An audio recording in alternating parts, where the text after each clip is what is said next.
हैदराबाद में मुख्तलिफ मकामात पर ट्रैफिक पुलिस की तरफ से ड्रंक एंड ड्राइव मुहिम चलाई गई। नए साल की आमद के जश्न के मौके पर जिस तरह से पुलिस और एक्साइज टीमों की तरफ से जगह जगह पर यहां पर रुकावटें खड़ी की गई थी और नशे की हालत में गाड़ी चलाने वालों के खिलाफ यहां क्रैकडाउन किया गया। बताया जाता है कि दर्जनों केसेस गुज़िश्ता रात के दौरान बुक किए गए हैं और कई लोगों के ऊपर यहां पर उनकी गाड़ियों को भी तहवील में लिए जाने की इत्तला है।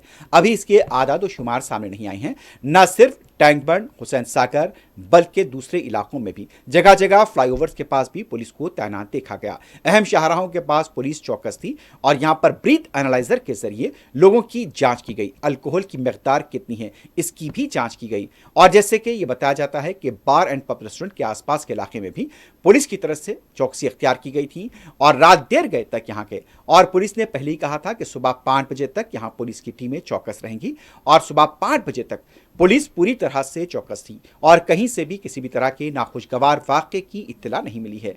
हैदराबाद पुलिस की तरफ से मौसर इंतजाम किए गए थे। इसके लिए कमिश्नर पुलिस सीवी आनंद और उनकी टीम मुबारकबादी के मुस्ताक हैं। न सिर्फ हैदराबाद बल्कि रच्चाकुंडा और सवाराबाद की कमिश्नर पुलिस के हुदूद में भी यहां पर भी पुलिस की तरफ से वसीतर इंतजाम किए गए थे।